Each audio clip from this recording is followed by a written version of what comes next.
All right. Good afternoon, ladies and gentlemen. As everyone starts rolling in, I'd like to welcome you all to our virtual Intrepid adventure today. My name is Franz. I have my colleague Alicia with me here as well for our virtual Intrepid adventure. We'll be taking your questions throughout the entire program, so feel free to put them into the comment section. We'd love to hear what you guys have to ask and say, and we'll see if we can get to answer most of those questions today.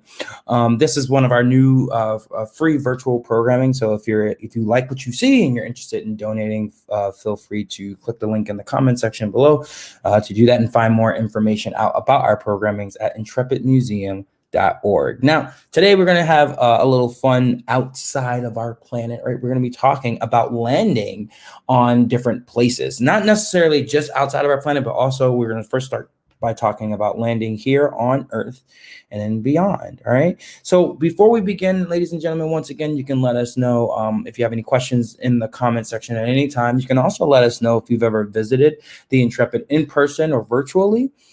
We'd love to know if we have some return sailors with us today. All right. So now, what I'm going to do, just for anybody who hasn't been to the Intrepid and you don't know what it looks like, I'm going to share this with you all. So this is a picture of the ship that we're on virtually today, right? This is the Intrepid, right? And the Intrepid here is in the Hudson River, right off of the West Side Highway in New York City, about 4 blocks away from Times Square, right on the west side of the island of Manhattan. There the ship is. Now, this ship is old, right? It was made back in 1943, served in 3 wars, World War II, Vietnam, and the Cold War. It was retired in 1974, and in 1982, it became the Intrepid Sea, Air, and Space Museum, and that's where it has been ever since, right? So the name of the museum is pretty interesting. Sea, Air, and Space, right? Well, the sea part makes a lot of sense, right?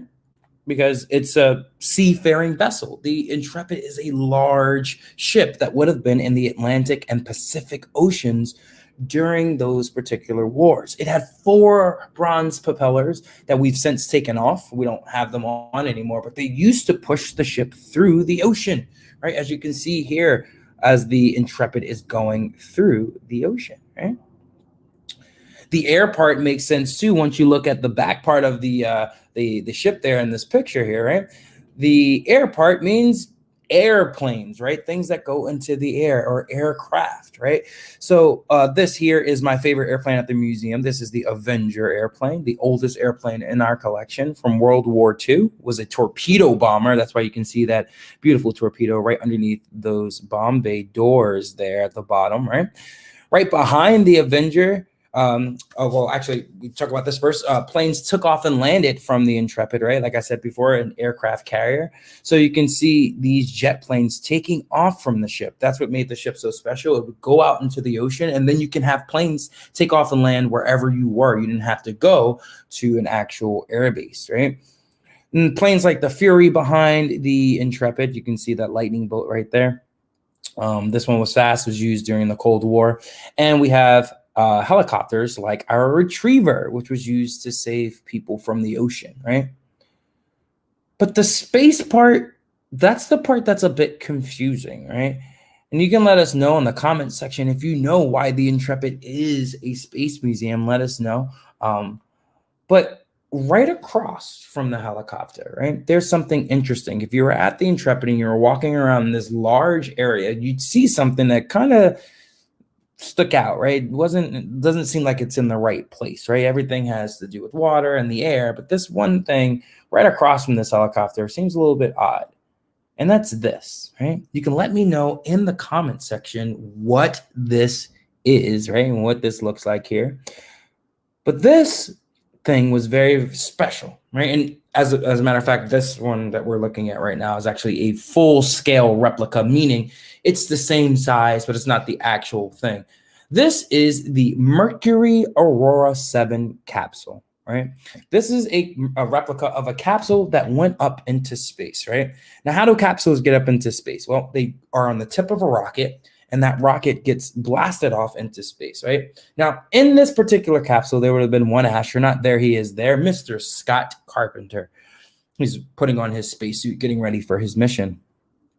Now, Mr. Carpenter would go up into space. He would go do 3 orbits around the Earth, fire his thrusters 2 seconds too late, end up landing over 200 miles away from where he was supposed to land, got out of his capsule, was waiting to be picked up, didn't have his radio, so NASA thought they lost the 4th American to fly in outer space. Although he was perfectly fine, he was just waiting, chilling in his raft, waiting to be picked up. Right? Now, this is very important because going up into outer space is very important, but probably even more so important, NASA had to realize and figure out how they were going to land and come back home safely, these astronauts, right? Now, if you think about it, the Earth is about 70% water, right? So water is a really good place to target to land, right? Also, water is softer than the land, right? So landing in the water is going to be a little bit safer for our astronauts, right? And then we also have these parachutes at the top there, right? The parachutes are used to increase drag, right? To slow ourselves down so that way we can land in the water at an appropriate speed for which the astronauts don't get hurt, right? So this is called splashdown, right? And once the capsule splashes down in the ocean, now we're going to need something to pick it up. So what did NASA do? They sent out a helicopter, first of all, to pick up Mr. Scott Carpenter. The helicopter was flying around where the landing site should have been, looking for him. And then eventually they spotted him, right? And we can see on the tail, this helicopter is from the Navy. So this Navy helicopter is going to land on a Navy ship, like the Intrepid, right? So there's the capsule down there. And this is Mr. Carpenter being picked up by the helicopter here. But this next image, we can see Mr. Carpenter on Intrepid's flight deck with Intrepid officials, right? So that's our connection to outer space. The Intrepid picked up astronauts in capsules after they returned from outer space. Now, it wasn't just Mr. Carpenter that the Intrepid picked up, right? The Intrepid also picked up these two characters, right? Now, on the far left here, we have Mr. John Young, and on the right here, we have Mr. Gus Grissom. These 2 astronauts also went up into space. They did 3 orbits around the Earth. They splashed down in the Atlantic Ocean, and they were picked up by the Intrepid, right? So you can see them there. There's some divers there to help them get out of their capsule. And then the sailors on Intrepid are looking in amazement as this capsule is waiting to be picked up. Now, this is how we pick it up out of the water. This yellow thing that was attached to it is called a flotation collar, used to help the capsule float while it's waiting to be picked up. This was something that was added on a little bit later, and the reason why it was added on and they paid attention to it a lot more later was because of this gentleman right here, Mr. Gus Grissom. Now, on Gus's first mission in outer space, he was actually in a Mercury capsule called the Liberty Bell 7. He got in his capsule. He did his mission. His mission was a success. When he landed in the ocean, his door opened prematurely, and water started filling up his capsule, causing his capsule to sink, right? Luckily, he was perfectly fine. He got saved in enough time that he didn't sink with his capsule, but his capsule wasn't so lucky. He actually sank deeper than the depths of the Titanic when the Titanic sank, and took over 20 years for them to find it, right? So that was something else they had to think about when it came to landing back home. They had to think about how we can keep the astronauts safe while they're waiting to be picked up by ships like the Intrepid, right? So that was something that was very important for them as well, right? Now, the next missions, we're going to come back to those. We're going to come back to the missions to the moon. Before we talk about this, though, I want to see if there are any questions before we move on. Maybe we can take a couple of questions. How big is the Mercury capsule? Well, the Mercury capsule is about 6 feet, almost 7 feet tall and about 7 feet wide, right? So it's not too big. It's pretty cramped inside. And so the astronauts have to kind of squish in to get inside of there. I don't know if I would want to be in there. Another question? Why did they only send up 2 astronauts during the Gemini mission? So the Gemini missions only sent up 2. And the only reason why they sent up 2 is because we were taking different steps, right? It's almost like if you were going into a pool and you're putting your foot in and then your whole leg in and both legs and then you go waist deep, right? We're taking different steps when we go into outer space. So the Mercury missions, those were only going to send up 1 astronaut each time, right? That they were going to, each manned mission only sent up 1 astronaut. Same thing with Gemini, it sent up 2 astronauts every time they sent up astronauts into space on those capsules, right? And they did this just because they were just building themselves up to eventually go to 3, which was going to be needed to go to the moon. All right. So I guess we can go back. Let's go back and check out this here. And I want you all to let me know if you know what this is in the background, right? We see this silhouetted image, right? We see blue, we see a little bit of white, and we see a little bit of kind of orange, right? A little bit of a reddish color, right? But in the foreground here, we see a silhouetted image that kind of looks like a plane, right? And some people say, hey, is that a space plane? And I tell them, no, it's not a space plane. It is a space orbiter, right? Or a space shuttle, right? So let's talk a little bit about the space shuttles because they were a little bit different than our space capsules, right? So here we have the Space Shuttle Enterprise, right? The Enterprise is here strapped to the back of a 747 passenger plane, right? This is a modified 747 passenger plane. It took it to about 26,000 feet. It was going up to speeds of about 470 miles per hour, which isn't really that fast or that high, considering the fact that other commercial jets go up higher and faster than this one, right? So it took it up to that height because this one isn't going to be using rockets, right? It's just using this because it's testing to see if this thing had wings.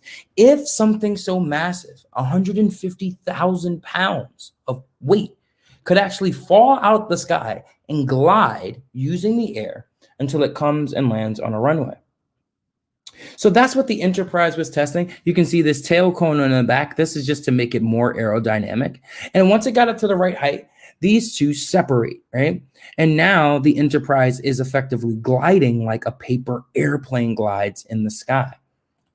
When all these space shuttles came back, they didn't have any fuel. They didn't really have any controls besides controlling the steering mechanisms and the flaps on the wings and the tail. And this is all they needed in order to fall gracefully down to a runway where these wheels are going to take over and it's going to land on a runway just like an airplane does, right? As you can see here, the Space Shuttle Columbia is landing down on a kind of a dry bed here at Edwards Air Force Base. Now, in 2011, we actually got so lucky and we got the Enterprise at the Intrepid Sea and Space Museum. Now, to date, there's only 4 of the 6 orbiters still around, and they're in various museums around the country. You can find one in Washington, D.C., one in Florida, one in California, and one in New York City at the Intrepid, right? So this is the Enterprise right on top of the flight deck of Intrepid. Now, if you were in the pavilion, the Space Shuttle Pavilion, right, you can see another space vehicle, a space vehicle that's more is more current, that went up into space not too long ago, right? That literally went into space. So all the stuff that I've shown you before so far has not been into space, but this thing has. So, ladies and gentlemen, this is what we call the Soyuz capsule, right? And the Soyuz capsule has 3 main parts, right? You have this is the orbital module. This is what's going to connect to whatever you're connecting with. So if you're trying to go to the International Space Station, that's where it connects. Then you have right here, this is your re-entry module. This is what comes back home, the most important part.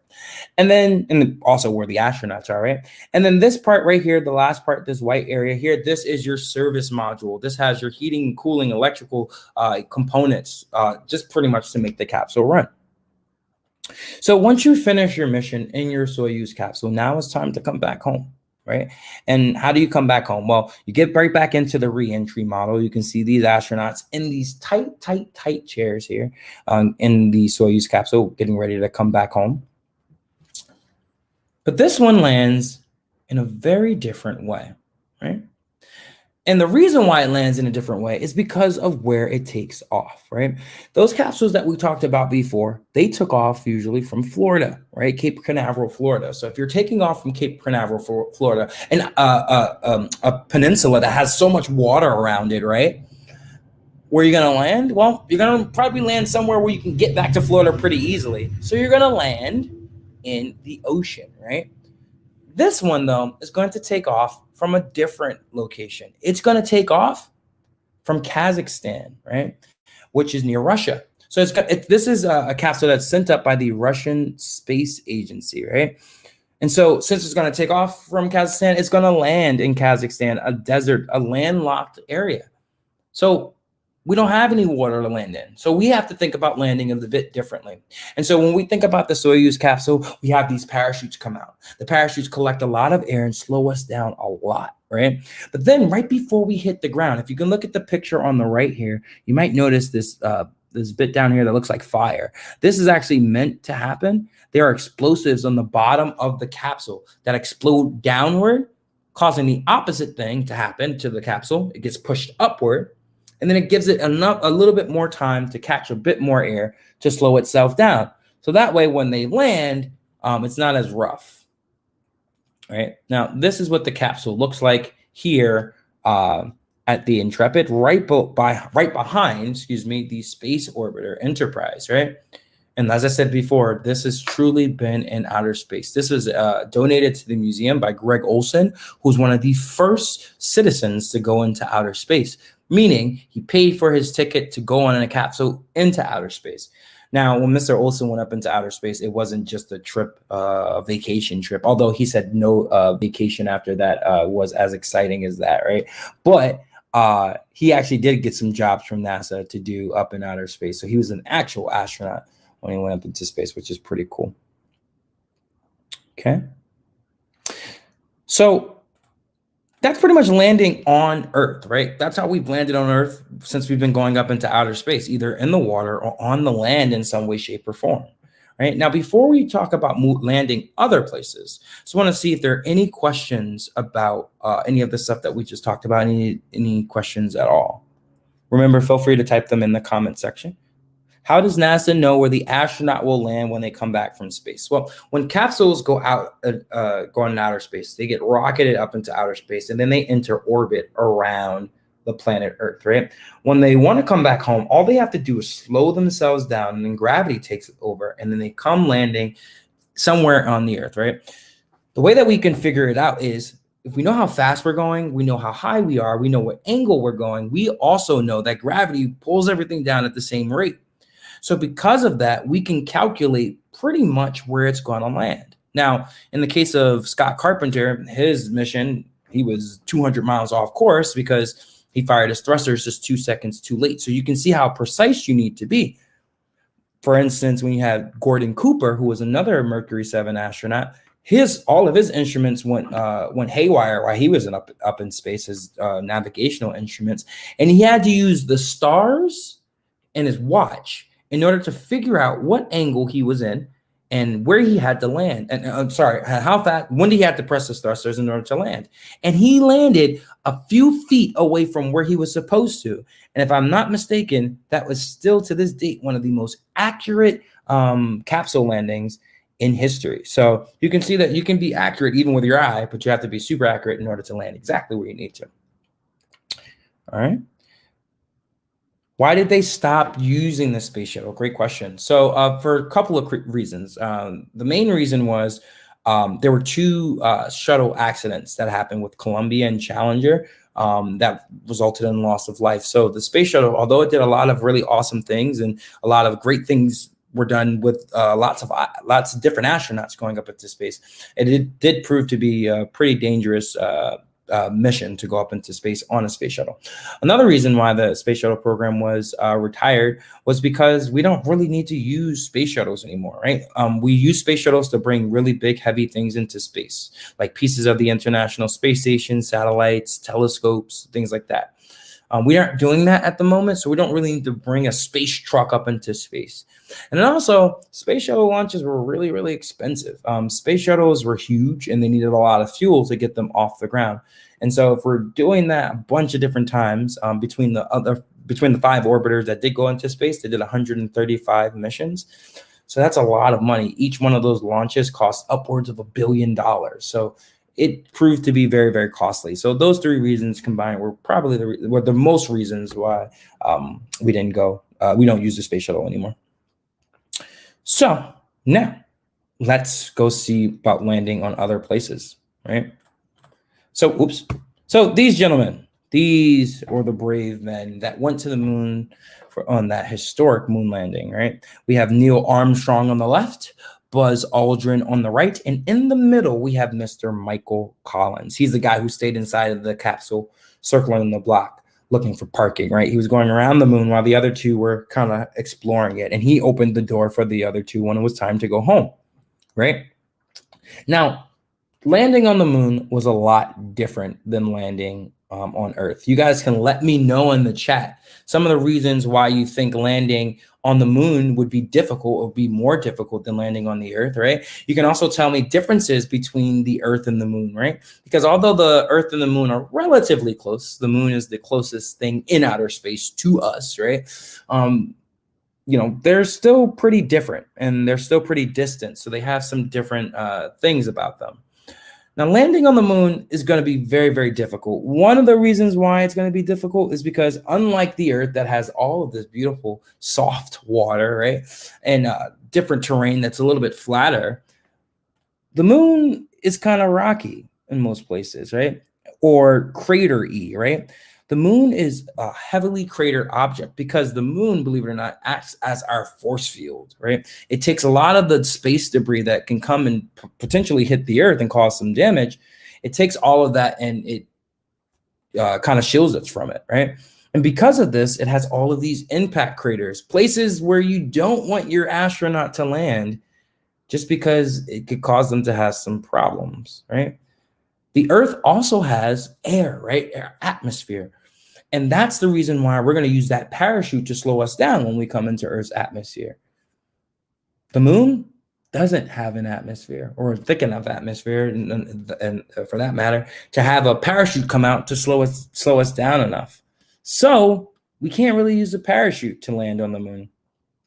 Also, if you've ever watched the moon landing or watched any movies or anything like that from the moon, where the actors were on the moon or actresses were on the moon, you might recall that when they jump up, they come back down, but they take a little bit longer, right?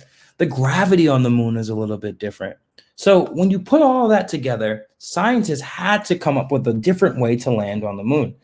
But also, scientists had to figure out a way to get us off of the moon, right?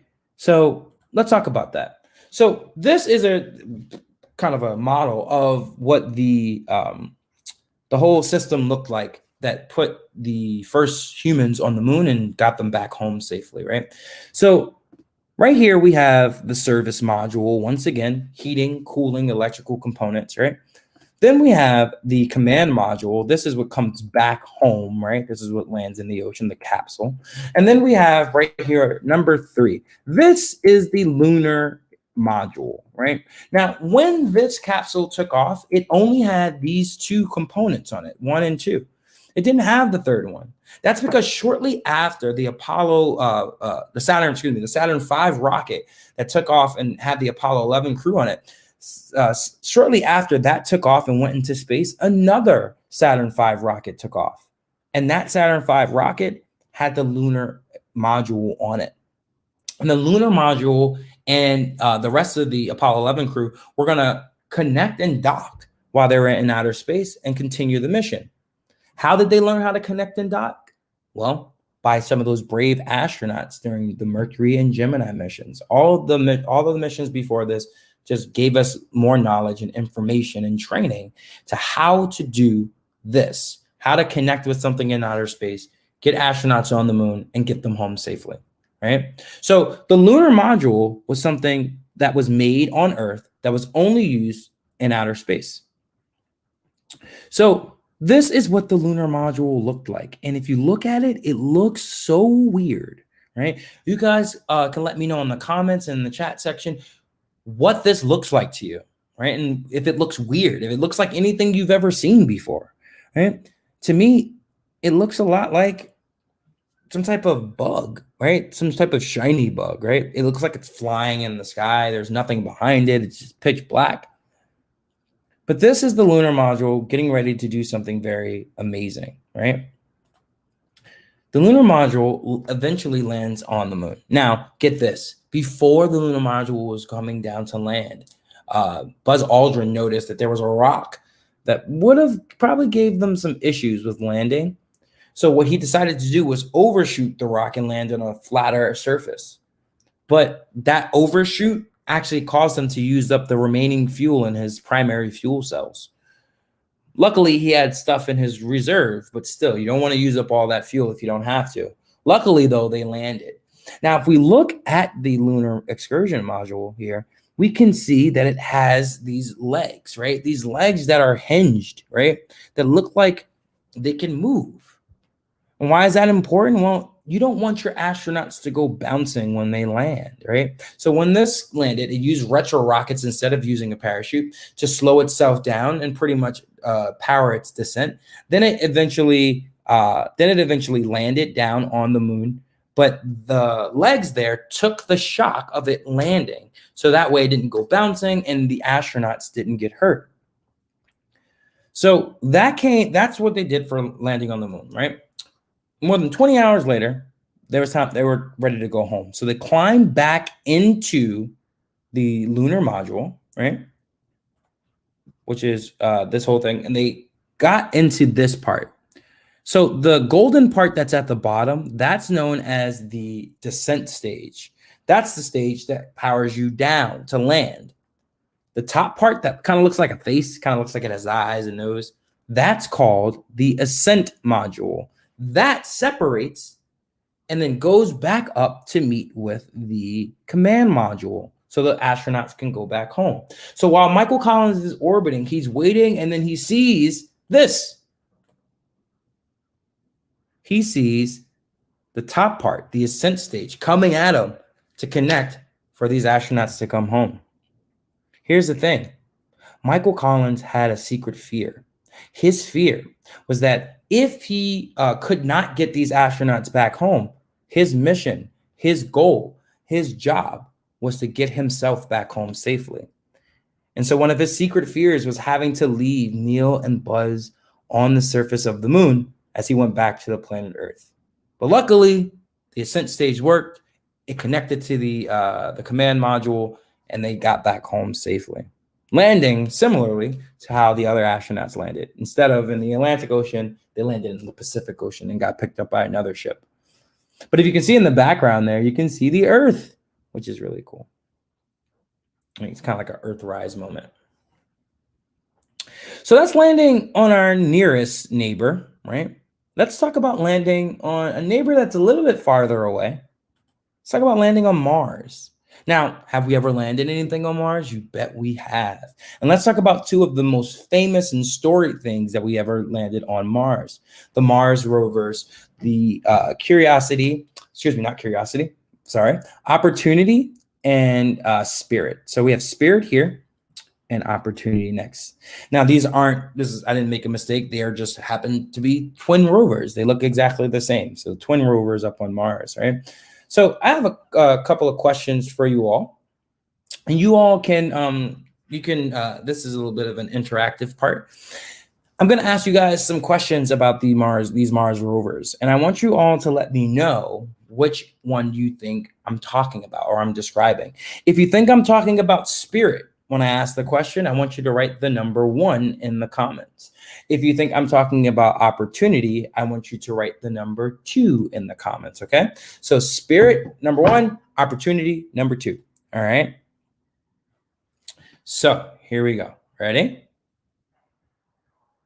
So the first question, which one went the farthest? Which one traveled the farthest? Now, both of these rovers were sent up into outer space and sent up to Mars to pretty much rove and drive around the surface of Mars. Right? It's a couple of minutes of latency between the commands that we send here on Earth all the way out to Mars. But using that, we can actually cause these things to move around the surface of Mars, right? So write your answers in the chat, in the comment section. You can write which one you think it is, if it's 1 or if it's 2. So 1 is spirit and 2 is opportunity.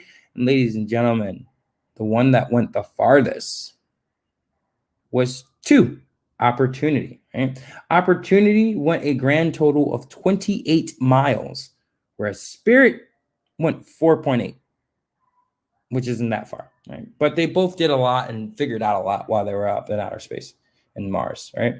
Let's try another one. To have opportunity. Next, which one of these got help from something called a dust devil?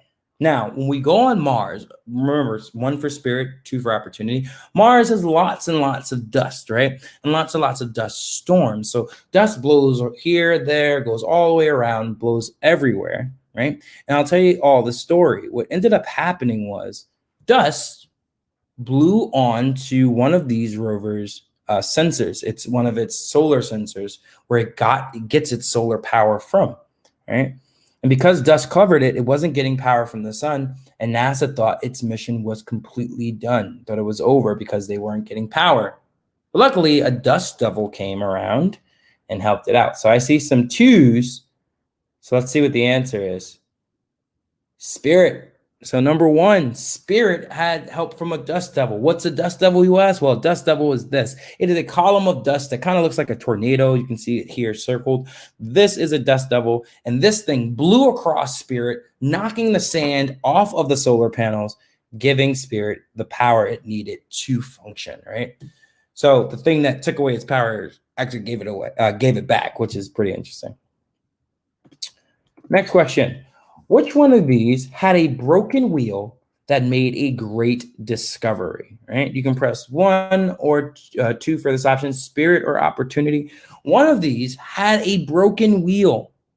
And because the wheel was broken, it helped it figure out something that really opened our eyes to importance of Martian soil, right? So in the comments, I'm seeing the number 1. So some folks are saying spirit. Some folks are saying opportunity. Let's see. The answer is spirit.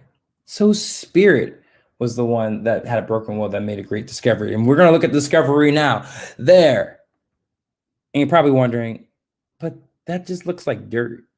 Well, they examined this dirt because as spirit was moving along, spirit's wheel was dragging in the dirt, and it uncovered this silicates, which are really, really good indicators of things that we have here that was around when we were just starting to have life, right? So this isn't an indication that there's life, but it is evidence that this place maybe once had life. And it's really, really good evidence, and was found by a broken wheel, right? Now, last question I have to ask you, 1 or 2, spirit or opportunity, which one had the longer mission length? I will say both of these rovers were launched not too far away from each other. They were both launched in the summer of 2003. So which one had the longer mission length? Give you guys a couple more seconds to get your answer in for 1 for spirit or 2 for opportunity. And the answer is, ladies and gentlemen, opportunity. Opportunity had a longer mission length, while Spirit's mission was 6 years, particularly because of all the problems that Spirit was having. The other orbiter was about 16 years, right? But they both did a lot of really awesome discoveries for NASA, right? Now, how did they land on Mars, right? Because Mars is different than the Earth and the Moon, right? Whereas Mars does have gravity, has a little bit less gravity than Earth. Mars also does have an atmosphere, but its atmosphere is a lot thinner than the planet Earth. We also are landing on some place that's really far away. So as I said before, we have a bit of a lag or a bit of a delay between when we send a signal and when it gets it, right? So landing on Mars, oh, also Mars doesn't have an ocean. So landing on Mars is going to be really, really difficult, right? But they figured it out. And this is how they did it. Like that. And it kind of looks like when we saw with the Soyuz capsule, right? We can see a parachute coming out. We can see retro rockets kind of firing out to slow itself down and stabilize itself. But even farther down, we can see something that looks like grapes at the bottom there. That's where the rovers are. They're inside of those grapes. They're inside of these things that look like balloons, and they bounce around just like balloons, right? They bounce around the surface of Mars until they get to a nice resting area where they kind of slow down because they lost all that energy bouncing, right? And then these balloons deflate to look like kind of raisins, right? And then this opens up to show you this. The little small golf cart size rover, right? The two rovers here. But ladies and gentlemen, these are not the last two things we sent to Mars. The last two things we sent to Mars are the Curiosity rover and the Perseverance rover, right? Now, how did they get on Mars? Because they got on Mars a bit differently. Let's look at how they got on Mars here. So this is Curiosity landing on Mars. This is a computer generation of this happening. But they call this the 7 minutes of terror because during this time period, we don't really know what's going on with the rover. We lose communication because of the Martian atmosphere, right? So as we look here, we can see this top part separate. That's kind of its guiding system. It goes away. And now we have this capsule coming into the Martian atmosphere.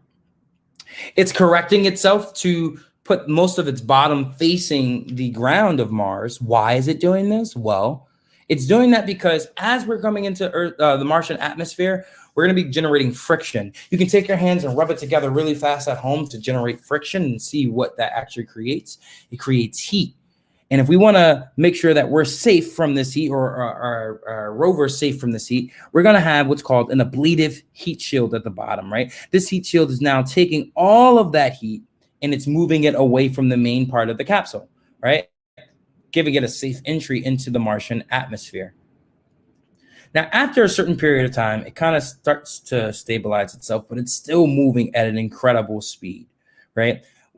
To avoid crash landing into the Martian surface, what we're going to do now is deploy a parachute. Because even though the Martian surface is not, the Martian atmosphere and the air is not thick as Earth, it's thicker than the moon. So we can actually deploy a parachute. So that's what just came out there.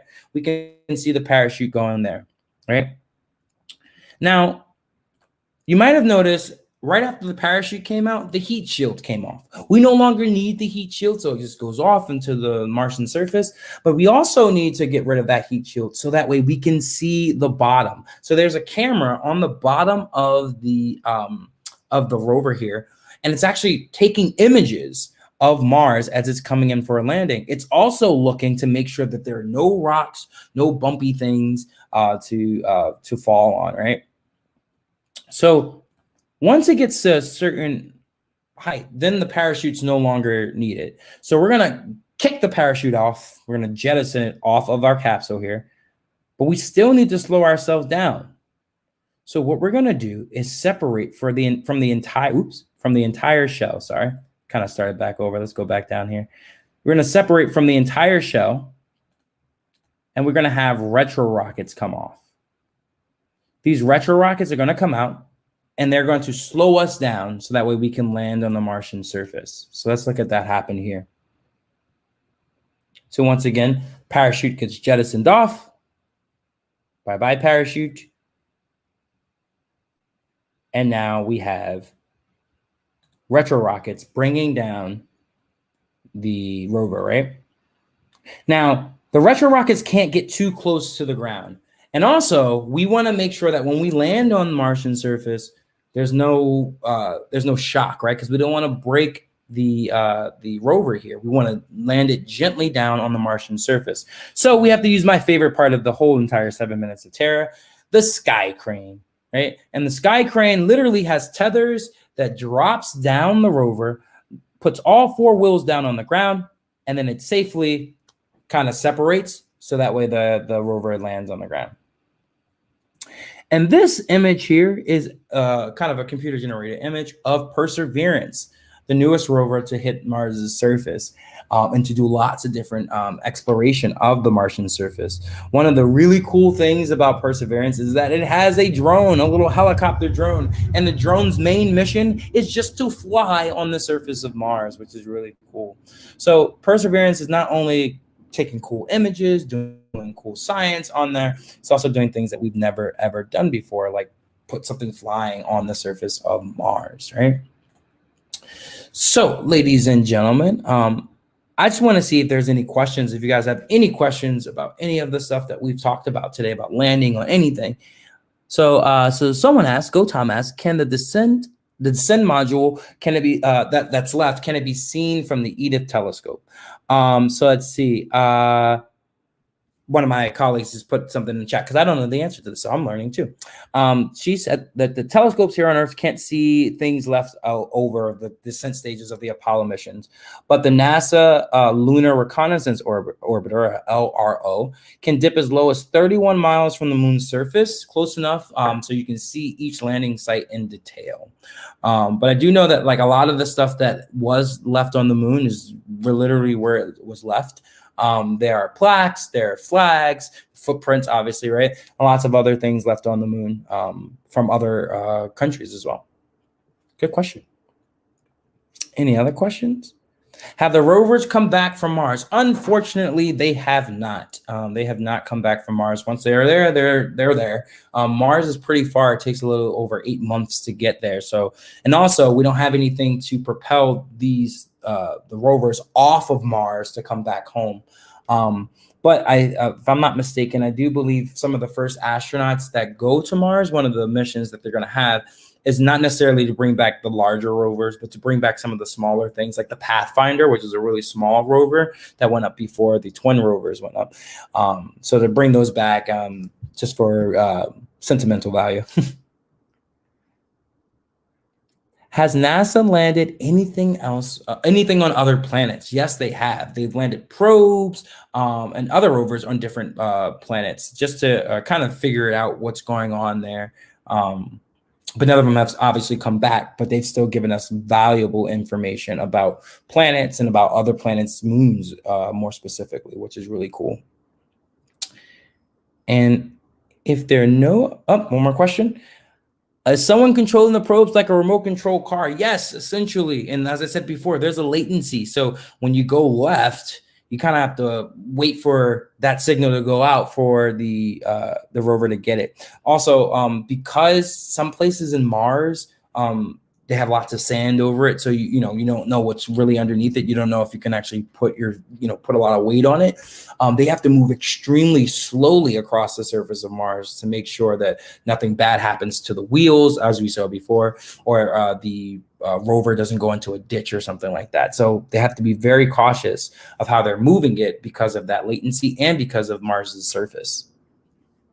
All right. Sorry, I have to sneeze. Excuse me. So I want to thank you all so much for joining me for this today's virtual Intrepid adventure. So hopefully you all can join us for our next program on Tuesday. And you guys can find out more information about more of our programs at intrepidmuseum.org. If you like this program, if you feel like you want to support these programs, feel free to donate. You can find more information below in the comments section or on our website at intrepidmuseum.org. All right. Other than that, thank you so much for tuning in, and hopefully we see you all next week. Bye, everyone.